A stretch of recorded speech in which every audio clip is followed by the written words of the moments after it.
Hey, what's up, y'all? Welcome back. Today I'm making what I think is the ultimate breakfast sandwich with homemade Mexican chorizo and eggs. It features all sorts of flavors that I love while having a nice balance of spice, acidity, and richness, but the most important component is the assortment of textures packed into this thing.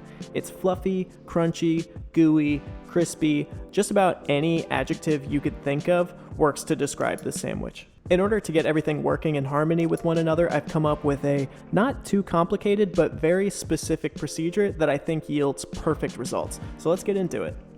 The first thing I'm going to work on is the chorizo. Of course, you could just buy it from the store, but as an exercise in curiosity, I'm making my own today. I'm going to start by getting all my spices together, and that's going to begin with the chili powder. The thing about most store-bought chili powders is that they usually have a lot of other stuff in them, like garlic powder and cumin. These are all fine, but I want to be a nasty little control freak about it, so I'm going to make my own. I'm going to make chili powder with some dried guajillos, anchos, and arbols today. If you want to do this yourself, I'd say the anchos are pretty mandatory for Mexican chorizo, but you can mix and match the rest, and this is the combo that I like. I'm ripping these guajillos into chunks and getting as many seeds out as I can. This is pretty easy because these peppers are pretty dry and brittle, but moving on to the anchos here, these are a little bit more fresh and pliable, so I'm going to use some scissors on these, but the goal is the same, just get them into chunks and get out as many seeds as possible. I have a dry stainless steel skillet next to me that I'm putting these in as I prep them, which will eventually be my toasting vessel. Unlike me, you may want to use gloves for this because the spiciness could linger on your hands for a while and they can also stain your fingers a bit. So here I have pretty much a 50-50 mix of guajillos and anchos, so I'll top it off with a couple arbol chilies for a little extra heat. So now this skillet full of peppers is going onto the stove, and I'm going to toast these over a medium-low flame for a while. I don't want the heat to be too high because even though these have been dried, I do still want to dry them out more as much as I can. Otherwise, they could potentially gunk up when I go to grind them. This is about 7 minutes later. They're giving off a new, really deep, roasty scent, and there's also a little bit of smoke coming off of them, so I'm calling these done. I'll put these into the smallest blender jar I have. I think there would be too much room for them to bounce around and not hit the blade in a bigger one. I'll whiz those up for a few seconds until it looks like they're as ground down as they're going to get, and then I'll strain them out so I can collect just the powder and put the rest back in the blender to grind again. You can repeat this process as many times as you want, but of course at a certain point there are diminishing returns. I'll do 3 rounds and discard the rest. I think that'll be enough. And what I have left here is a few tablespoons of fresh chili powder. So with that done, now I have a few more spices I want to toast and grind, so I'll wipe my pan out a little and put in about half a teaspoon each of cumin and coriander, a small piece of a cinnamon stick, and 3 cloves.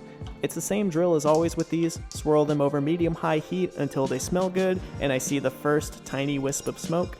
Then off those go into my mortar and pestle, and I'll grind those into a fine powder. That's it for the prep work, so now I can start making my sausage mix. This recipe is pretty similar to one on Serious Eats. It's slightly modified, but mostly just scaled down and suited to the equipment that I have in my home. I'll start with 1 pound of ground pork in the bowl of my stand mixer. Then on top of that goes all of my toasted and ground spices, 2 tablespoons of my chili powder, 2 teaspoons of salt, a few cranks of black pepper, a couple cloves of garlic that I'm grating on my microplane, and 2 tablespoons of cider vinegar. Now that everything is in the bowl, I'm going to not start mixing this. I'm actually going to throw the whole thing as well as the paddle attachment for the mixer into the freezer for about 15 minutes. Keeping this all as cold as possible will help prevent the fat from smearing too much as I mix. 15 minutes later, and this should be really well chilled but not frozen at all, so I'll go ahead and mix. I'll put this on medium speed for a couple minutes until everything looks really well incorporated and the sausage starts sticking to itself and forms a cohesive ball in the bowl. I don't want to work this to death or anything, but sausage should have a springier, more cohesive texture than, say, a burger, so that looks good to me there. Okay, it's finally time to start working on my sandwich. Once I start cooking my sausage and eggs, this is going to go fast, so I want to make sure I have everything ready in advance.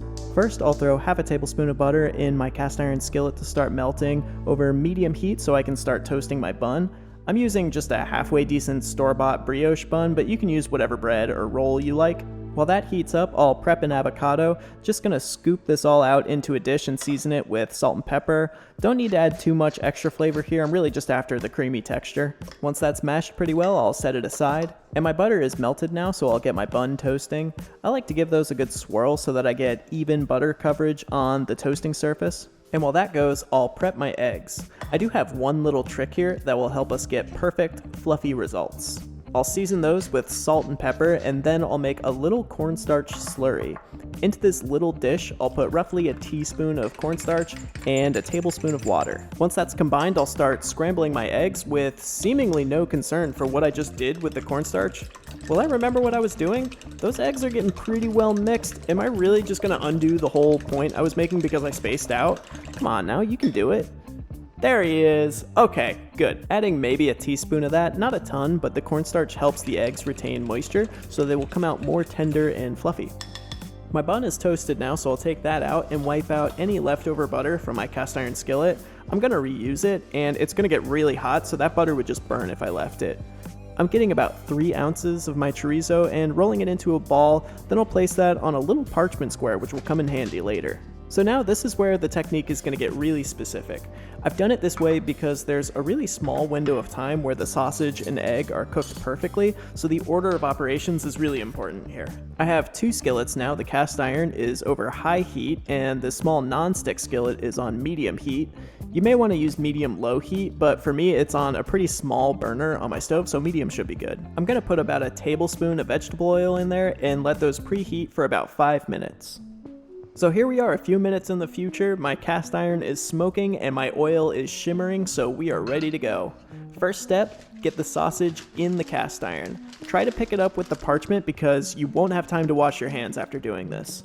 With the parchment on top, I'm going to do this smash burger style, so I have my biggest, most capable spatula and I'll get that as thin and round as I can. Once that's done, peel off the parchment and throw that away. Next, go the eggs into the non-stick skillet. Once those are in, I'll keep them moving like I'm making scrambled eggs. After about 30 seconds or so, they should be not fully cooked, but cooked enough to hold a shape, so I'll start collecting those into a round shape that's roughly the size of my bun. I'm going for what's basically a scrambled egg patty here. You could do a fried egg if you wanted to, but here's the thing. I don't like a runny yolk on my breakfast sandwich. Don't get me wrong, I love a runny yolk, but in this context, it's just too needlessly messy, in my opinion. Once you get the eggs into a round-ish shape, give them a sec to set up on that bottom side and flip your sausage patty. Make sure you use a thin, sturdy spatula for this because you really want to scrape up all that good browned surface. Once that's flipped, now flip the eggs. It's a little delicate, so be careful, but it shouldn't give you too much trouble. Now top that with 2 slices of sharp cheddar and lay your sausage on top of that. The second side will need a second to firm up and the cheese needs time to melt, so now we'll set up our buns. You don't have to do exactly what I'm doing here, but keep it simple because you only have about 30 seconds. I'm doing pickled red onions on the bottom bun and a good smear of my avocado on the top. As soon as you have those ready, slide your egg, cheese, and sausage stack onto the bottom bun and put the lid on. I'd suggest eating this right away, but if you need to be lame and take pictures of it first, I suppose you can make time for that too. I like to cut it in half and check out that cross section. Perfect ratio of egg to sausage in my opinion. That egg is fluffy, but not in a spongy way, which I don't like, just perfectly tender. And the sausage brings the heat and the substance, while the cheese is the glue that holds it all together. The avocado and pickled onion are perfect supporting actors, bringing creaminess, so we don't feel the urge to douse this thing in mayonnaise, and a bright, fresh hit of acid that elevates and rounds out all the richness. So I hope these pretty simple steps help you on your way to breakfast sandwich enlightenment, and let me know if you give this method a try. Thanks.